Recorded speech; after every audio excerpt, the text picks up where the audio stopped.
朦胧的殿宇仿佛笼罩着一层轻纱，充满了神秘圣洁的气息。在缥缈的云烟中，忽远忽近，若即若离。遥则此番下凡历劫，万不可出差错。仙尊，听闻魔界地级卓青即将掌管幽冥，按照规矩，在此之前，卓青地级应当下凡历练。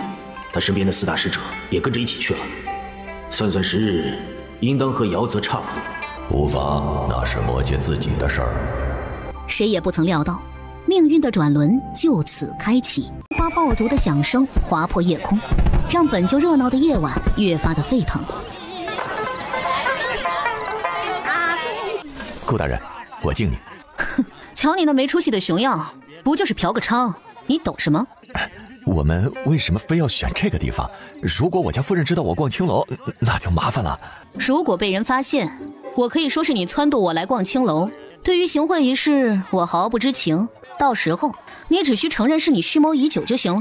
宋玄宁默默地看了他一眼，竟然无言以对。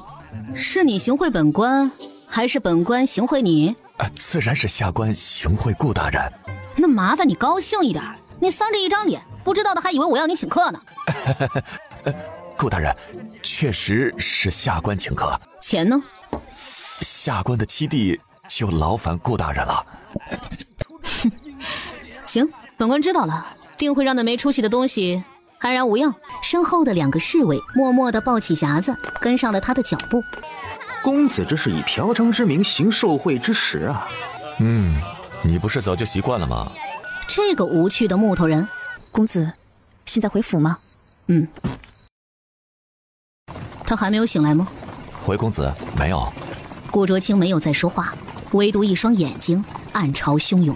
他的父亲顾成武立下赫赫军功，被先帝封为异姓王，世代承袭爵位，而哥哥从小便展现出了如父王一样的天赋和能力。他们一家被新帝视为眼中钉，灾祸降临的太快，让人猝不及防。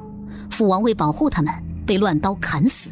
曾经叱咤风云的功臣，尸身却被屈辱地丢在乱葬岗，为的便是引出王府的漏网之鱼。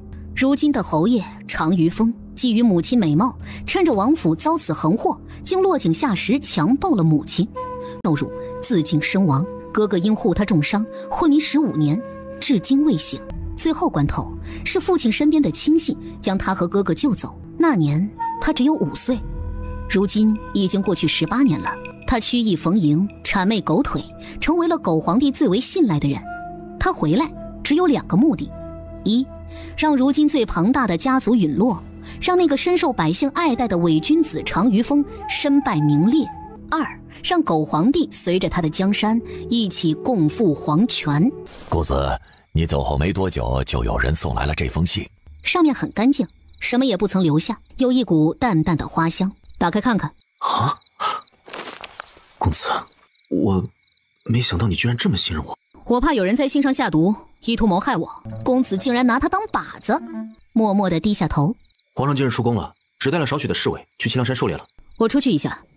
公子，我们陪你一起去。不，这封信来得太蹊跷，不知对方是敌是友，我先去探探，你们跟着会拖后腿。属下觉得这肯定是阴谋，以公子你的人品，不会有朋友的。信不信我把你卖小官楼去伺候壮汉？属下也只是分析分析。在府里待着，我去看看。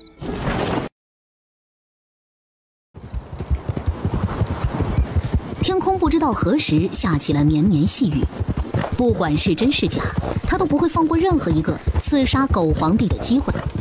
2个时辰之后，他便来到了清凉山。他默默地拿出身上的软剑，警惕地朝着林间走去。是谁在那儿？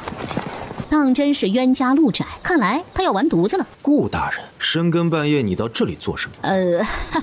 我听说皇上在这里狩猎，我辗转难眠，生怕皇上有个3长2短，所以特来看看。顾大人年纪轻轻便已经是大理寺少卿，3司之首，还不满足，居然追到这里来献媚。堂堂男子汉，却如东厂宦官一样毫无节操，真是丢了我等男儿的脸面。我朝有顾大人这样的官员，真是。闭嘴！你这个婆婆妈妈的臭男人！你刚刚说什么？哼，看我做什么？我是男人，但却是香的。你闻闻你们1个2个的，简直臭气熏天，都不知道打理一下自己，难怪年纪一大把了还没娶妻。你顾大人这么了不起，似乎也没有娶妻啊。我不娶，是因为放眼天下就没人配得上。才华横溢，才高八斗，文思如泉，笔走如飞，满腹经纶，博古通今，学富五车，风流倜傥，风华绝代，盖世之才，风流韵界，丹特竭力，风华正茂，怀珠抱玉的我。顾大人还是早些离开的好，也免得让本将军误以为你这是意图行刺。我衣服湿了，想去换一套。顾大人，你还是死了你献媚的心吧，你是见不到皇上的。传本将军命令，誓死保卫皇上安危，任何人不得靠近，违者以刺客论处，杀无赦。当得知纪凡伯在这里的时候，他便已经打消了行刺的念头，因为根本就没有胜算。路途中，借着夜色，他突然就看见了一个冒着银绿幽光的东西。难道这就是传说中的碧落剑？它的特点是会在夜间散发出莹莹的绿光。果然，运气这种东西不是谁都能有的。这一遭幸好没有白来。来到跟前，他有些激动地伸出手，一把将其握住。短短片刻，他便觉得脑袋传来一阵一阵的眩晕，完犊子了！他立刻翻身上马，马儿便朝着前面跑去。他必须得在发作之前回到都城。以这条蛇的绿色程度来看，肯定是剧毒，也只有太冯能够救他了。走到一半，他突然勒住了缰绳，晃了晃脑袋，他又折了回来。他怕太冯不能够完美的救治他，所以还是把蛇带回去，也让他研究研究。他将晕过去的蛇装进挂马身上的水袋里，这才重新爬上马背。他感觉到自己的力气正在一点一点的流逝，头晕乎乎的，马儿奔跑的哒哒声传入他的耳膜，而他却慢慢的伏在了马背上，不省人事。一场骤雨过后，缓缓睁开了一双眸子，原本的晕眩和无力感消失不见。和尚，是你救了我？是。你怎么救的我？施主中的是多青蛇的毒，小僧刚好有这味解药。那中了这种蛇毒需要脱衣服吗？无需。和尚，谢谢你救了我，以后你若性命垂危，我也会救你的。救人一命胜造7级浮屠，施主无需多礼。吐出一句，他缓缓转身朝着屋外走去。这个时候，顾卓清突然想起被自己放在水袋里的那条绿蛇，刚好他饿了。虽在富贵出生，势力豪强而无寿命，谁受此乐？以是故，知诸于罪中，杀罪最重；诸功德中，不杀第一。什么意思啊？阿弥陀佛。虽然生在富贵的地方，势力豪强而没有寿命，杀生之短寿，横死，谁来享受这种快乐？所以知道其他的罪名，杀罪最重，重功德中，不杀第一。你这都从哪里看来的？大智度论经曰。行，那我拿出去把它放生了。施主慈悲。顾卓清一愣，他居然信了啊！谢谢你救我啊，那我就先走了。他没有说话，只是静静地站在原地。顾卓清翻身上马，转身冲入了丛林深处。放生不存在的。顾卓清回来的时候，刚好遇到要出门的4个侍卫。你们做什么？公子，皇上说你都回来了，你还没有回来，我们还以为你死了呢。我回来晚了，是因为打算送你一件礼物。礼物？只有属下有吗？对，只有你有。打开看看。他将信将疑地打开水袋。蛇！地上的大青蛇脑袋轻轻地蹭了蹭他的鞋子，顾卓清一脚将他踢开。公子，奴婢觉得这条青蛇挺有灵性的，而且它和公子名字中都带有一个青字，不如就养着吧。你高兴就好。多谢公子。孟怀一愣，他这是被针对了呀。顾卓清回到房间，便直接躺了下去。他闭上眼睛，脑海中浮现的是小时候一家人温馨的画面。正在这个时候，微凉的指尖搭上了他的脉搏。哎，谁给你解的毒？要躺一下吗？哎，顾卓清，你认真点。啊，行行行，你说你这个人年纪轻轻的，怎么就能这么无趣呢？我跟你说啊，你这样是娶不到夫人的。与你无关。说话间，他已经将一颗药丸塞进了他的嘴里。你虽然已经解了毒，但那蛇毒霸道，对你的身体有一定的损坏。还有吗？那是药，很珍贵。我也就是随便问问。好好休息。刚下了朝，顾卓清神情飞扬，脚步轻快的就往宫外走去。顾大人，你听说了吗？皇上打算让姚泽做清瑶朝的国师，已经命人去请了。知道。顾大人，你知道姚泽是谁吗？你看我像是不知道的人吗？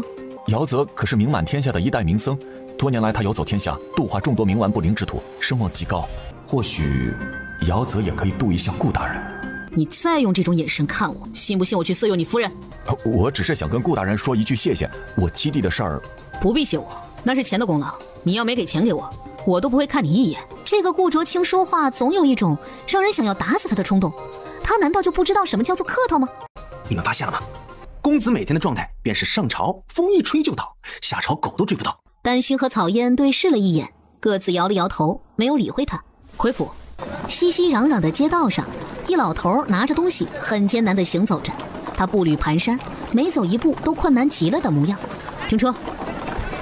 公子，怎么？老东西，大爷帮你拿。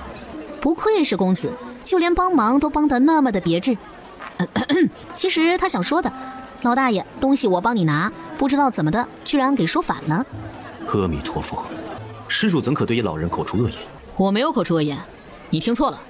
施主不可妄语，小僧真确地听到你称老者为老东西。和尚，我就骂怎么了？你再多说一句，信不信我打你啊？4个侍卫不知道什么时候换了一个站姿，一副看好戏的姿态。阿弥陀佛，施主，事在人为，修言万般都是命，境由心造，退后一步自然宽。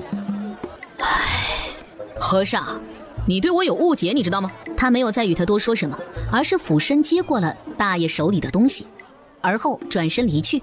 顾卓清看着他的背影，轻觉得像是从画中走出似的。这个和尚风骨不俗啊！他就是在林中救我的那个和尚。那公子的身份，他应当不知道。公子，你太大意了。顾卓清抿了抿唇瓣，他不是没有想过恩将仇报，把他杀了算了，只是他长得太好看了，他实在是下不了手。正在这个时候，街道上传来一阵嘈杂。张于峰，他永远都不会忘记这个高高在上的侯爷是怎么威逼母亲的。公子，回府吧。他收回目光，深深地吐出一口浊气，而后踏上了马车。等着吧，总有一天他会让他和他的好名声一起跌入泥泞，永世不得翻身。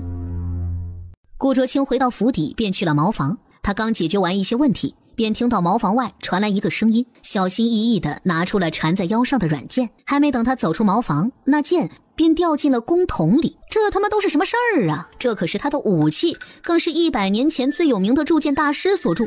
如果不是因为他是名剑，他是真的不想要了。他这一站，便在弓筒跟前站了许久。公子，怎么了吗？没有，帮我准备一盆水。顾卓清深深地吸了一口气，神色纠结地将那剑拿了起来，来到后院，他直接把剑扔进了丹勋准备的水里。公子这是把名剑给掉进弓筒里了？公子，季将军来了。就说我不在。他话音刚落，季凡伯便从外面走了进来。皇上传旨，让你入宫一趟。少婆婆妈妈的，现在就去。季将军，我这个人脾气不太好，麻烦你跟我说话的时候温柔一点。哼，怎么还把自己当娇滴滴的小娘子了？哼，季将军，你难道不知道吗？本宫做的一手好画，而你如今入了我的府邸，你想入画吗？闻言，季凡伯脸色瞬间就难看了起来。当年一名青楼女子上门吵着要他负责，说顾卓清玷污了他，谁想第2日那女子同他欢好的丹青便是贴满了整个都城。画中的女子面颊绯红，红唇微开，身材却干瘪无料，而她自己就很过分了，精壮的腰身，俊美的脸庞，修长的大腿。季凡伯已经想不下去了。反正从那之后，都城中的女子便将顾卓清列为了最不能嫁的男人，所有女人对他都是退避三舍，他就是一个人渣。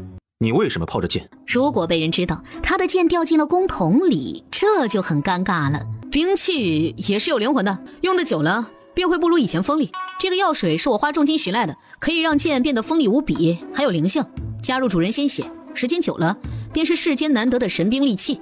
还有这等事？便将自己的佩剑丢了进去。你干什么？本将军也试一试这药水的功效。顾卓清无语，他用一种同情的眼神深深地看了一眼季凡伯。这个男人在战场上勇猛无敌，用兵如神，怎么现在会笨成这个样子？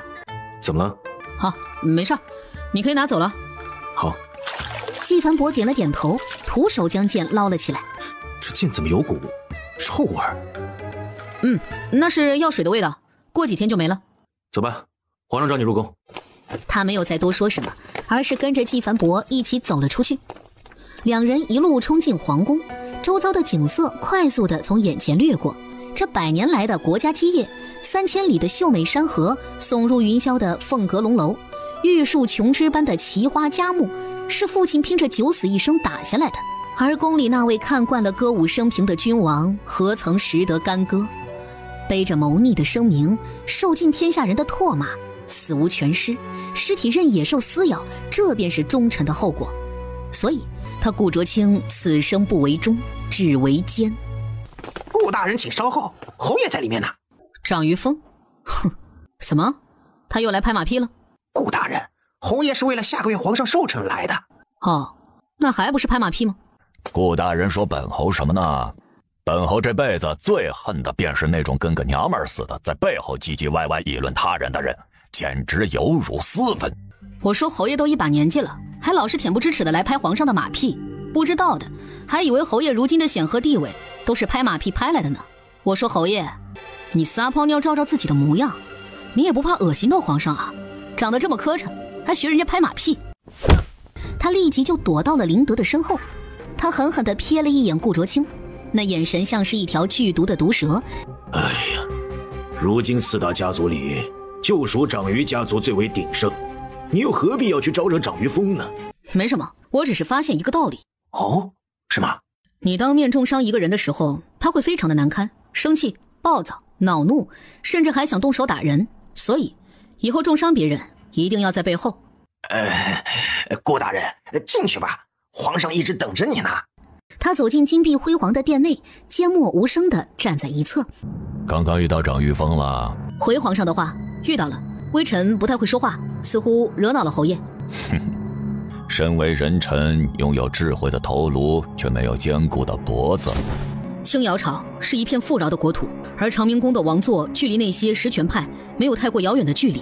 皇上给予的权力并不会让他们心存感激，反而觉得这个王座炙手可热。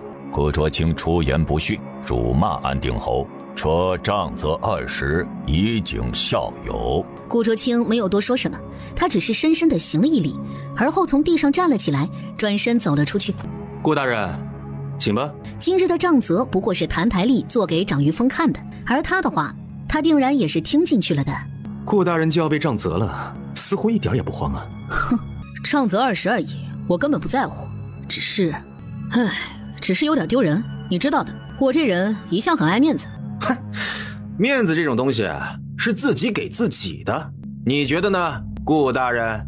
走到一半，他突然停住了脚步，转身看向了纪凡伯。纪将军，能不能让你的手下轻点打？我身子弱，怕是经不起这20的杖责，就看在我用药水帮你木剑的份上吧。顾大人，请不要让本将军为难，皇上旨意不得不遵。他就知道纪凡伯这个人呢，一直都看他不顺眼，这一次他更是下狠手的报复他了。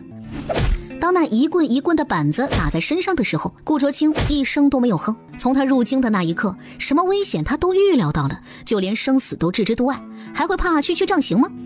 纪凡伯站在一侧，神情冷漠地看着他，直到20杖责落下，他才带着自己的人离开了顾府。你就不能轻点吗？疼死了！我还没有动，从你伤势来看，你似乎很不招人待见啊。哼，我长得这么好看，人又完美，遭人嫉妒也是无可厚非的呀。你轻点儿。安静。顾卓清安静地趴在床上，没有说话，慢慢的便睡了过去。顾卓清这一觉一直睡到了第2天的下午。什么事儿？公子，晚上皇上在宫内宴请国师，5品以上官员都得参加。哼，我受伤了没人看到吗？宫里传来的话，你必须到场。我不是不如人，同样是朝廷命官，有些人还有宴会欢迎，我就得带伤参加。他们是不是歧视我呀？算了，他刚好也想去看看到底是什么国师这么的了不起。夜晚的长明宫，顾卓清静静地坐在自己的位子上，即便不去看，他也忽视不掉那些幸灾乐祸的眼神。哼，这些个小人，老子不就是被打了一顿吗？看把他们给得意的。顾大人，你被皇上杖责的事儿啊，恐怕整个都城都知道了。下官一路走来，听闻百姓都在议论这件事啊。他们议论什么？也没什么，只是说你活该遭报应了，说皇上杖责你是轻的，像你这样的贪官就该处以宫刑。这些刁民！正在这个时候，一道身影突然闯入了顾卓清的视线，是他。顾大人，你这么看着国师做什么呢？我觉得他长得很好看。顾大人，看在你救过下官七弟的份上，下官不得不提醒你，亵渎出家人会遭报应的。迎着他阴森的目光，宋玄宁轻咳一声，默默地移开了视线。顾卓清没有再说话，他的所有思绪都在对面和尚的身上。听闻国师琴技超凡，曾经一曲引来百鸟，不知今日我等可有幸一听啊？这乌马姓还真是不分场合呀。对琴我算不得深爱，只是简单的喜好，难登大雅之堂。那国师这是不给我面子吗？不如我来为乌马侯爷演奏一曲。我倒是不曾听闻顾大人还会抚琴啊。哈哈，碌碌红尘总有太多的风雨侵扰，唯有抚琴能使我感受到自己还活着。顾大人，请吧。古有伯牙子期高山流水遇知音，一为琴者，二为樵夫，却因悬情相遇相知，相见恨晚。伯牙善鼓琴，钟子期善听。伯牙鼓琴，志在高山。钟子期曰：善哉！峨峨兮若泰山，志在流水。钟子期曰：善哉！洋洋兮若江河。伯牙所念，钟子期必得之。顾大人到底会不会啊？手指轻轻一挑，一阵刺耳的琴声便是响彻在了大殿之上。这顾大人果然一无是处啊！这个小人最擅长的就是拍马屁，见高踩低的。难不成你们还真的以为他有什么真本事啊？顾大人情谊，当真是侮辱了手中的琴啊！其实我最擅长的不是抚琴。那顾卿倒是说说，你最擅长的是什么？臣退堂鼓打得很好来着。行了，顾卿，你入席吧。是。他默默地来到席上坐下，这才朝着姚泽看了过去，而对方依旧冷淡的像是一汪死水，就连目光也没有投在他身上半分。不是说滴水之恩当涌泉相报的吗？可这情况，对方似乎没有要报的意思。直到宴席结束，姚泽都是一副冷冷冰冰的模样。顾卓清来到宫门口的时候，远远的就看到了姚泽。在下也听闻国师琴技超凡，不知道在下今晚一曲如何呀？抚琴之人若仙，听琴者必受其诱惑，仿若入桃源幻境，难以自拔。所以他的意思是，他仙气飘飘的，只是看着都不用听，就仿佛入了那世外桃源了。事无知音是世间一大憾事，一个人冰弦冷韵，古调独弹，岂不可惜？今晚夜色正好，不如我到你那里，或者你到我那里，我想听你弹奏一曲。事无知音，一个人冰弦冷韵，古调独弹，亦未尝不可。顾卓清整个人就僵在了原地，脸上的笑容也慢慢的凝固住了。公子，走呗，国师的意思实在太明显不过了，觉得你不够格呢。哼，人生寂寞如雪，不知道要历经多少事，才能寻见我这么一个有趣之人。他拒我于门外，会后悔的。公子这谜一样的自信，到底是打哪里来的？翌日，据说长于峰不知道从何处寻来了一把古琴，正准备送给乌马信呢。闻言，顾卓清的睡意在瞬间荡然无存，一定不能让长于峰和乌马信联手。如今的四大家族，长于家独大，乌马居其后，如若两家联手，势力将会突飞猛进，想要对付长于峰会更加的困难。唉，看来我上次救的府中管家的二姨妈家的表姐的二侄女家的哥哥的朋友的朋友的朋友派上用场了。谁？乌马信府中的一个小厮。太冯静默无言地看了他几秒，突然就提起药箱走了出去。乌马府不多时，大门就被打开，只见一个姑娘在丫鬟的簇拥之下走了出来。她大步走了过来，将一锭银子扔进了他的碗里。他只是在这里喝碗粥，到底哪里像是个乞丐了？这他妈的看不起谁呢？小乞丐，还不快点给我家小姐道谢？不必，走吧。将碗里的银子拿了起来，随手揣在了身上，这才朝着门口开门的小厮走了过去。呀，拿了钱还不走呀？还想干什么呀？我找人。你以为这是什么地方呀？你想找人就找人啊！我看你该到城外的破庙里去找。放肆！我可是长于侯爷派来给乌马侯爷送琴的人。就凭你这穿着！顾卓清磨了磨牙齿，他就知道这孟怀不靠谱，让他找点名贵的衣料，他却是找了缎棉。这布料虽然贵重，可有些东西不是货呀。随意的撩了一下衣摆，不经意的露出了里面的腰牌，烫金的长于二字映入眼帘。请这位大人稍后片刻，小的这就进去通报。哼，去吧。不消片刻，乌马府的管家便走了出来，无比恭敬地将他迎了进去。我家侯爷特命属下送来一把绝世古琴，还望乌马侯爷收下。哼，长于峰怎地突然给我送琴？莫不是有求于我？他刚抬眸朝着顾卓清看去，还未看清他的脸，就见他猛地将琴往地上一摔，而后转过了身子。乌马侯爷这是给脸不要脸了？我家侯爷知道你爱琴如痴，特意将仓库内不用的琴给你送来，你却还端着架子，真是不识好歹。好你个张玉峰！哼！侯爷，这会不会是别人的离间计呀？来人会不会不是长于侯爷身边的人，而那人又一直低垂着头，看不清他的面容？哼，在这都城，除了长于家，谁家的下人还能这么奢侈？他身上穿的布料可是千金难求的棉缎。哎呀，这琴名为浩钟，此琴音之洪亮，犹如钟声激荡，号角长鸣，令人震耳欲聋。传说伯牙曾弹奏过此琴，我寻了这琴许久都未得，除了长于峰外，旁人又如何得知啊？侯爷，长于府又来人了，说是送来古琴。好你个长于峰，竟敢三番五次来侮辱于我，我定要他！夫人怎么来了？一半晌未过去用膳，所以我来看看。侯爷不喜，赶出去就是了。闻言，管家立即转身走了出去。长于府，属下没有完成任务，还请侯爷责罚。什么叫没有完成任务啊？属下到乌马府，刚说明来一并被赶了出来，说是我们长于府的东西，乌马汉不稀罕，让属下滚。长于峰一双眼睛轻轻地眯了起来，那握住美人腰肢的手猛地用力，美人一声轻叫，随即惊恐地捂住了下巴，随意地这么一扭，大好年华便这样终了。公子，你这是怎么了？唉，那琴是我无意间得到的，在我知道它的价值之后，我看都不敢给人看，生怕被惦记，可现在却亲手把它给砸了，我难过呀，我惆怅啊，我心痛啊。公子，你决定这么做的时候不是说过吗？只要能够达到目的，任何东西都可以放弃。我们已经放弃了，现在只是缅怀一下，所幸没有辜负公子的一番筹谋。如今长于峰和乌马信怕是早就对彼此有很深的成见了。对呀，长于峰后来派人去送琴，直接被乱棍赶出去了。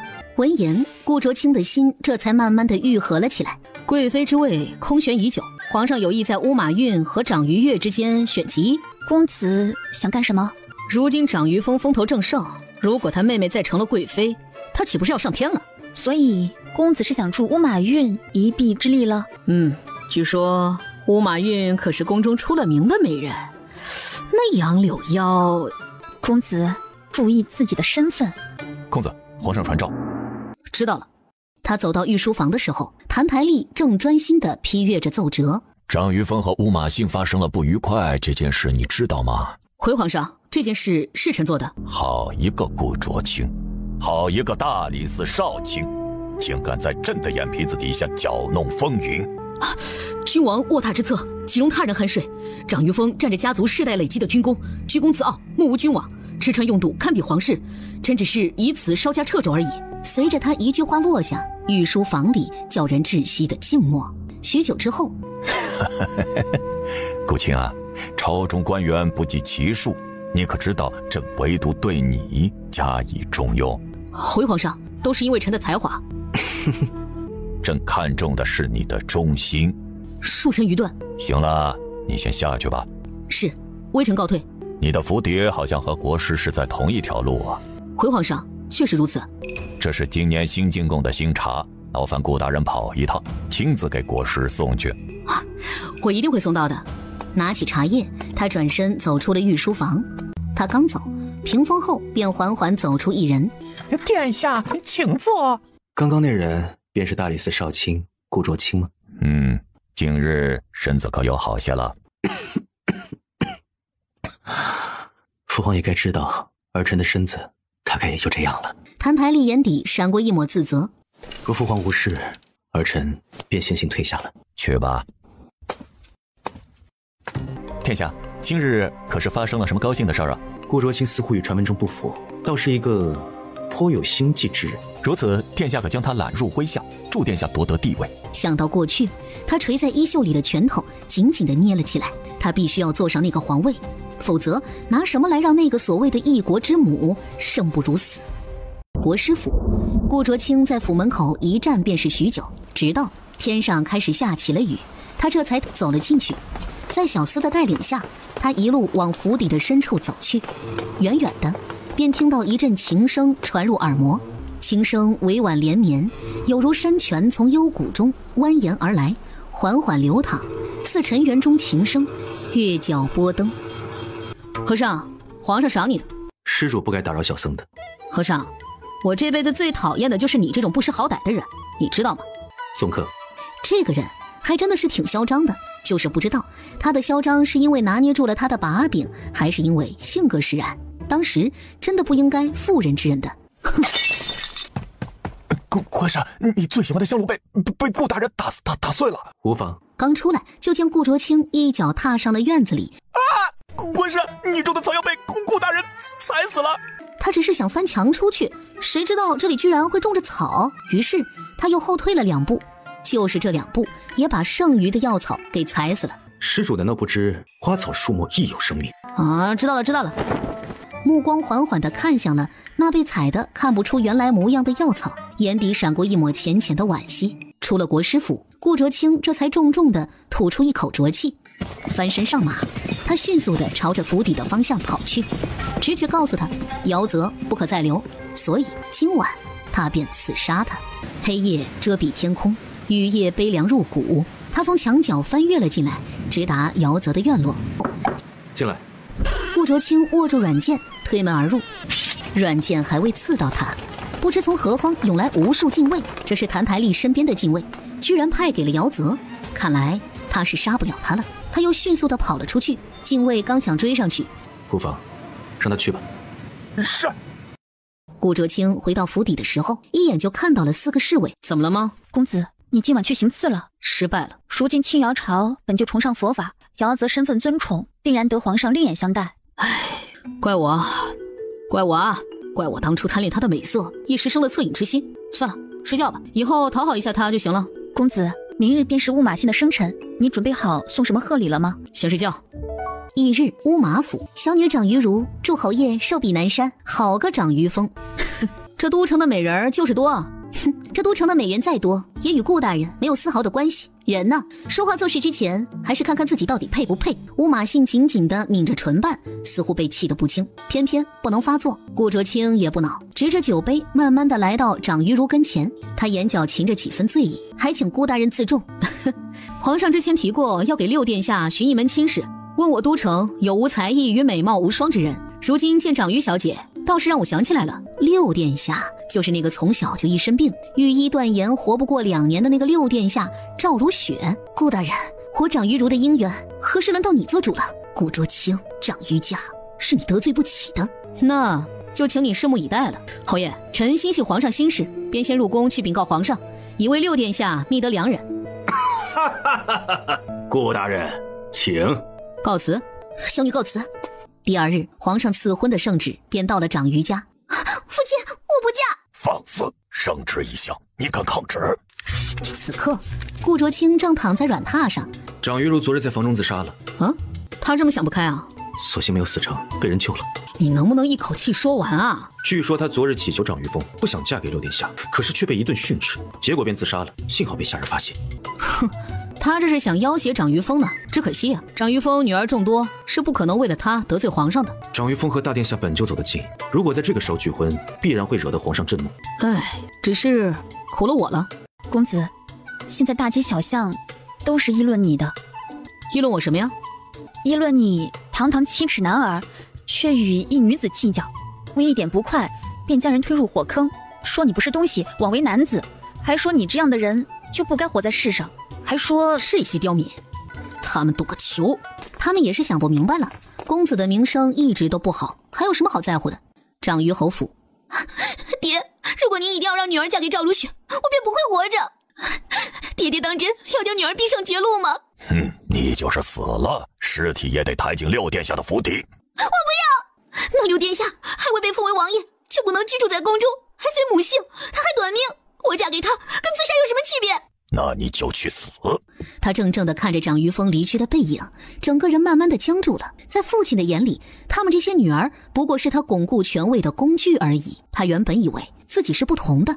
6殿下与长于如的婚讯传遍了整个都城，所到之处议论的不是这桩婚事，而是顾卓清的歹毒、小肚鸡肠。他走在大街上，随处可闻的都是对他的辱骂。他冷着一张脸走进茶楼，谁知道刚刚坐下，店小二便走了过来。哎，客官，我们店里推出活动，只要在这里写上一句骂顾卓清的话，小店便赠送1壶茶水。骂他就算了，还他妈得写下来。客官，您没事吧？尔等刁民，辱骂朝廷命官，按律当斩。哦，你是不是就是大理寺少卿顾卓清啊？哼，原来你就是那个无情无义、坏事做绝的顾卓清呀！卑鄙就算了，还长得跟个娘们儿似的。还不等他起身，一柄软剑便抵在了他的要害之处。给爷道歉！我呸！就你！锋利的剑锋划破男人的皮肉。这大庭广众之下，你敢杀我吗？哼，不过区区蝼蚁。阿弥陀佛。男人见顾卓清分神，赶紧起身，慌张地逃开了。施主不可妄动杀念，我的事儿轮不到你管，多管闲事。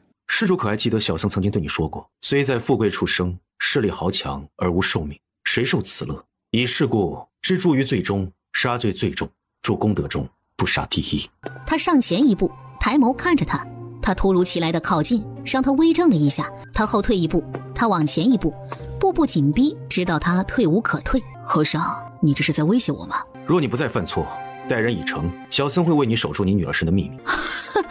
什么时候出家人也学会了这俗人的烂招数？我告诉你，我想杀谁就杀谁，只要我高兴，老子杀他全家都不是问题。他没有再多说什么，转身便走。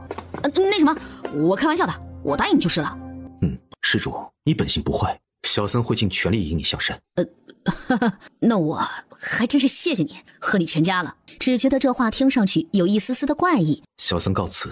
慢走。顾卓清一脸煞气地往楼外走去，刚走出门便看到了纪凡博。皇上有令，宣你即刻入宫觐见。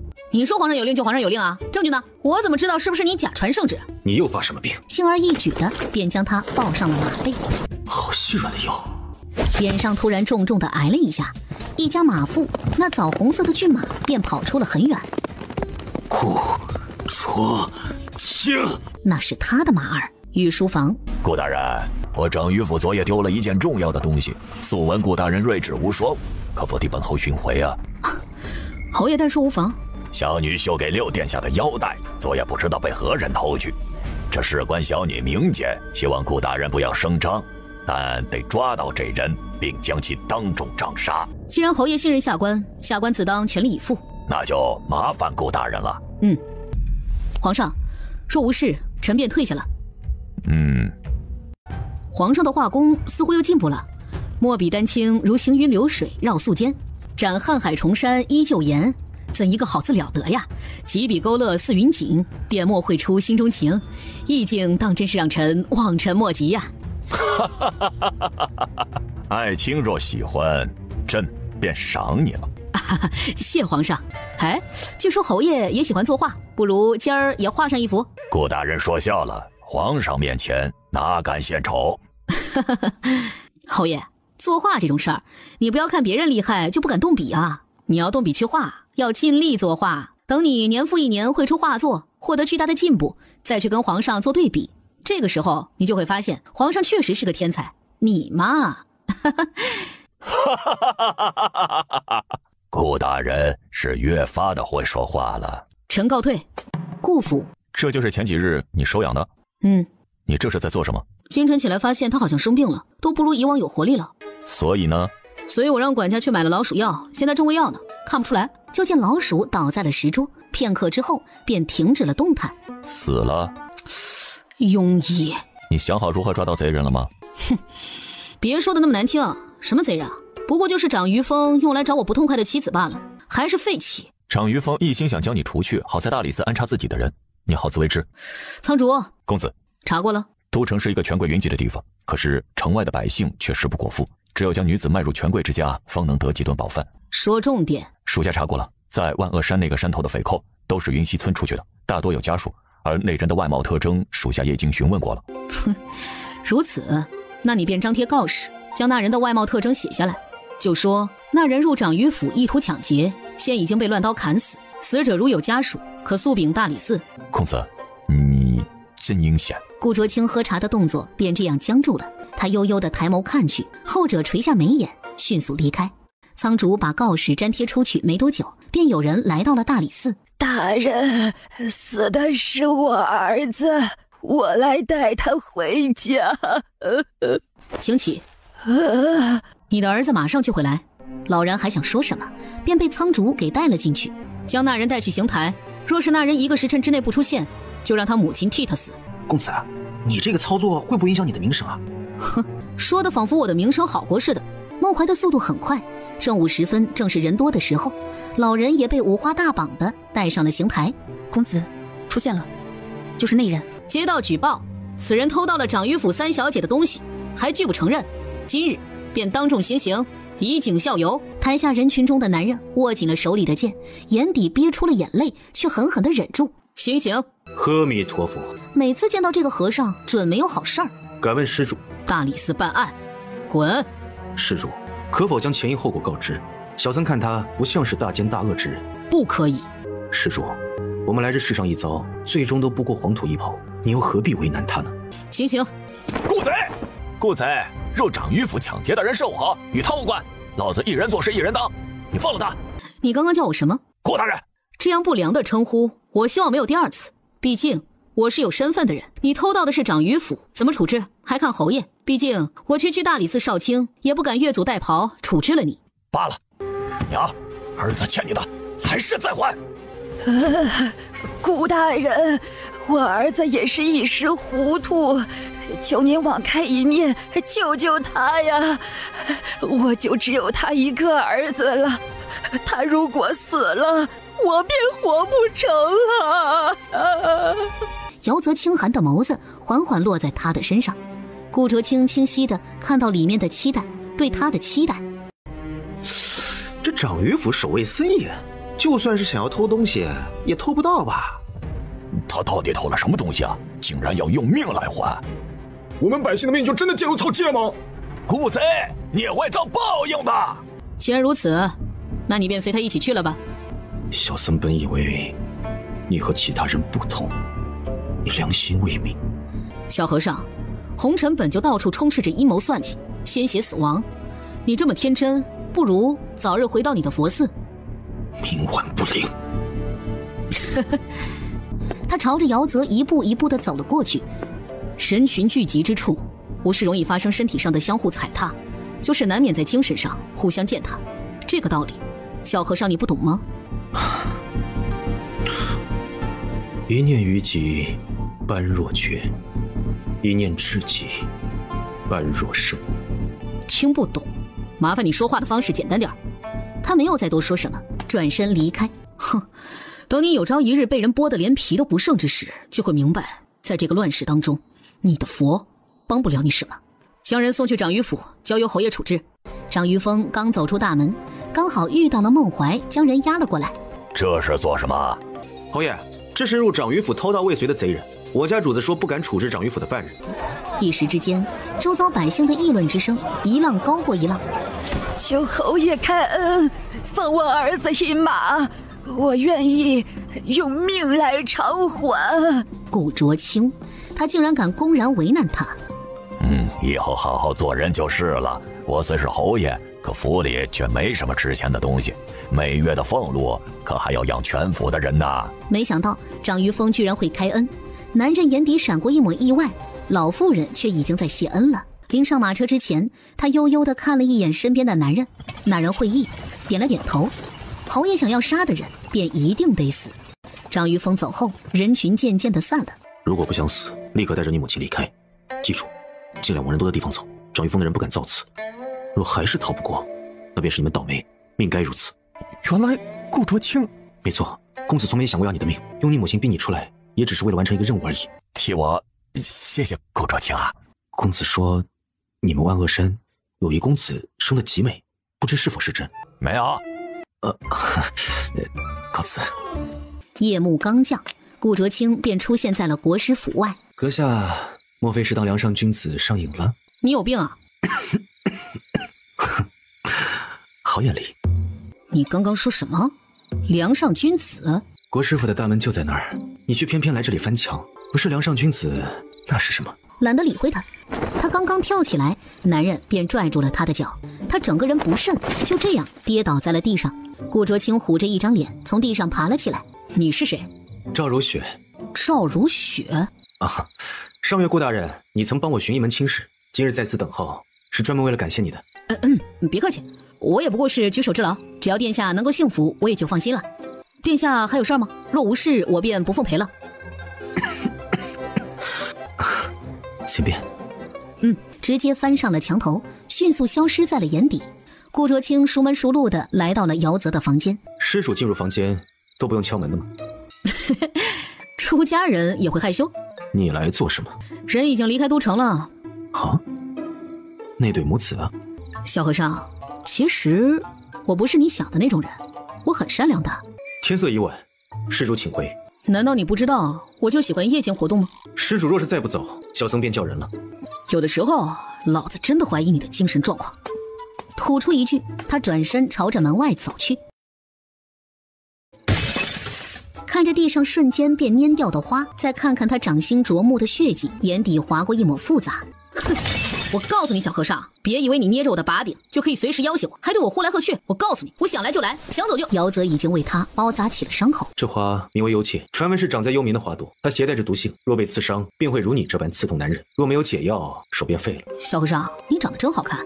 皮相不过是虚妄，100年之后也只是黄土一抔。谁知道你能活到什么时候？还100年？我看你最多也就……他默默地静了声，没有再说话。姚泽也不同他计较，只是静静地给他包扎着伤口。别碰水。谢谢啊。姚泽没有说话，只是静静地收拾起了方才被他踢翻的架子。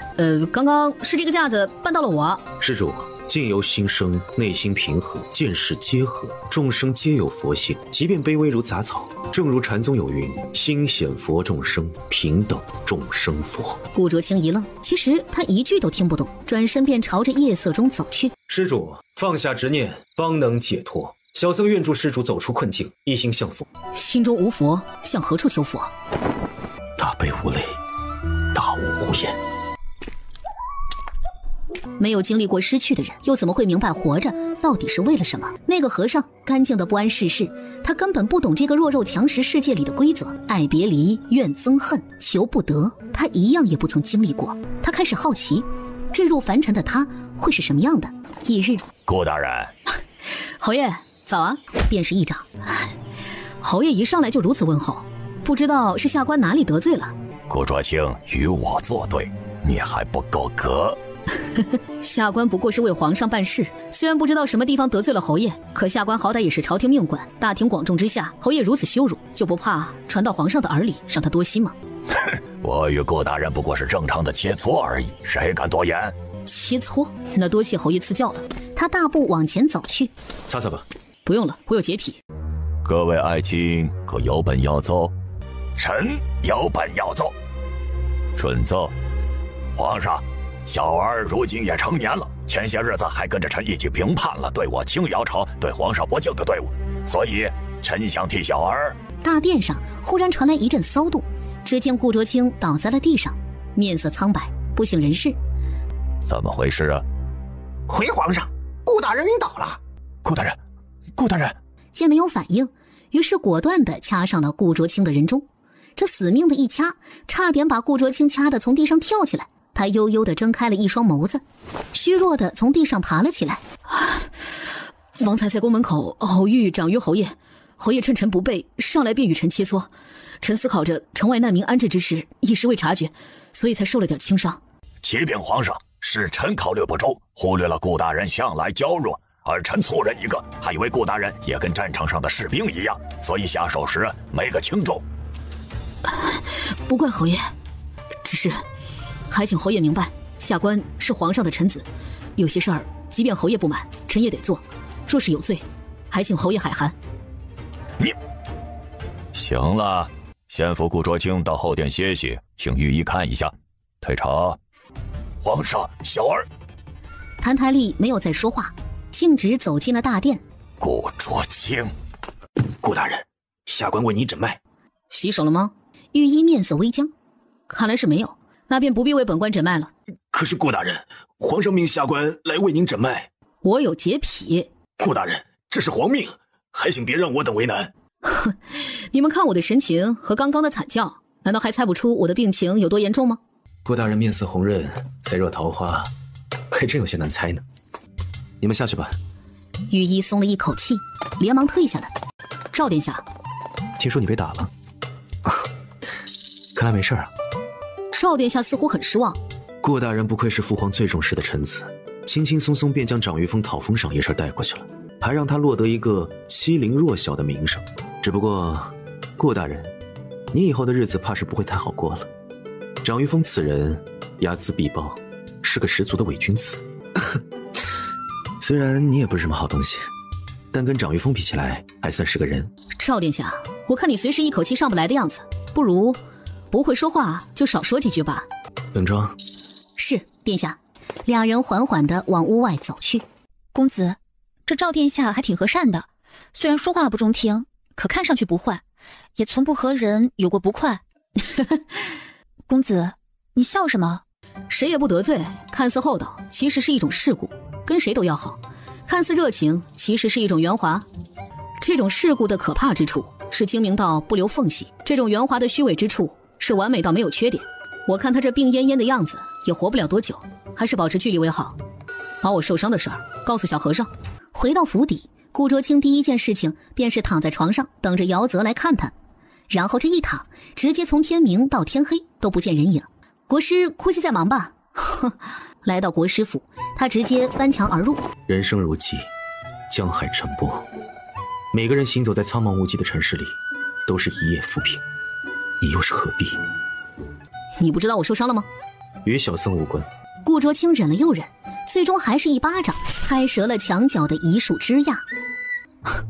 抱歉，我脾气就这样，控制不住。少室之山，百草成群，其上有木岩，其名曰地修，叶状如杨，其枝五横，黄华黑石，覆者不怒。说人话。有一座山叫少室山，山中各种草木繁密茂盛，像圆形的谷仓。山上长着一种树，名叫地修，叶子形状与杨树林相似，树枝交错伸展，开黄色的花，结黑色果实，吃了它的果就不会发怒。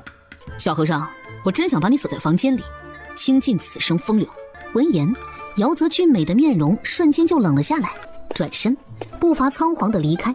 和尚，我最近想换座宅子，我觉得我那里风水不太好。回应他的依旧是无声的静默。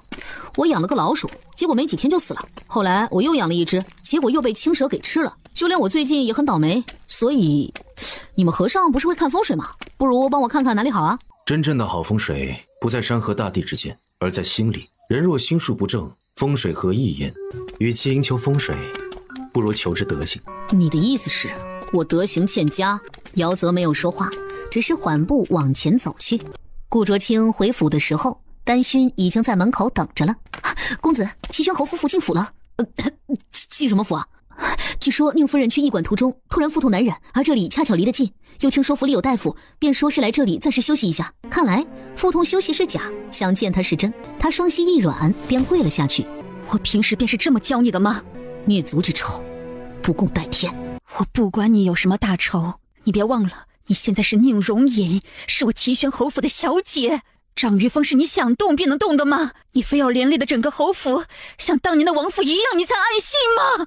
夫人，从我3年前偷偷离开并且带走我哥哥的那一刻开始，我便已经不是荣隐了。此后我的生死都与齐宣侯府无关，我也断然不会连累到你们。荣隐，复仇的事儿需图纸。你非得将整个齐宣侯府拉去陪葬不可。天色不早了，你们先离开吧。你现在马上跟我到皇上面前去请罪，就说你是一时贪玩才女扮男装入朝为官的。看在夫君的面子上，也看在你和赵殿下的婚约，皇上只会对你小惩大戒。荣隐，复仇这条路它并不容易，一不小心你便会成为长于峰那样的人。那又怎样？你父王不会想看到你这个样子的。父亲，母亲，这些年来，你们把我当作亲生女儿一样的疼爱我，我真的很感激你们的养育之恩，免我和哥哥颠沛流离，还给我忠心耿耿的侍卫和丫鬟。可以后的路，我想自己走，以后我便只是顾卓清，这青瑶朝的大理寺少卿，不再是宁荣隐了。荣隐，大理寺少卿一职需要捍卫的是真理，需要还清者公正。可你如今，真理一旦需要捍卫，便不是真理了。只有站不住脚的东西，才需要捍卫。哎呀，荣隐，我从小便是这么教你的吗？说父亲执意要阻挡我的复仇路，那便去向皇上揭发我，说我是乱臣之后，罪该车裂。容颜，你以为我不敢吗？我就当这些年养了一条狗了。请便。不知何时，竟然走到了国师府，刚想转身离开，施主是来踩点，意图行刺小僧的吗？小和尚，你说，那书中的无间地狱和仙境桃源真的存在吗？人世即仙境，对生活的美好向往，即可跃出地狱的高墙。隔着一段短短的距离，他便这样看着他。施主，这是何意？没什么，只是突然觉得你也是个可怜人。何解？庙宇当中那些在佛前虔诚跪拜祈求的人，不都是可怜人？但凡现实得遂人愿，谁愿意将希望寄托在虚无的神佛里？在我所认识的人里，你是瘾最大的，我都不知道你有多少心愿需要祈求。转身便朝着府里走去，不就是被他揭穿了心事？到底有什么好值得生气的？一个出家人脾气还挺大，